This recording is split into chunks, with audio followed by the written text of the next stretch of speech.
Welcome to TechLeaper channel, and in today's video I'm going to show you how to freeze sales on Microsoft Excel. Today I'll show you two methods that you can use to freeze sales on Microsoft Excel. So at first open up your Microsoft Excel and then open any blank document.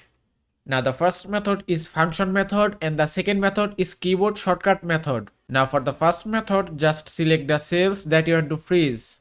Then click on View tab. And here you can see freeze panes option, then just click here.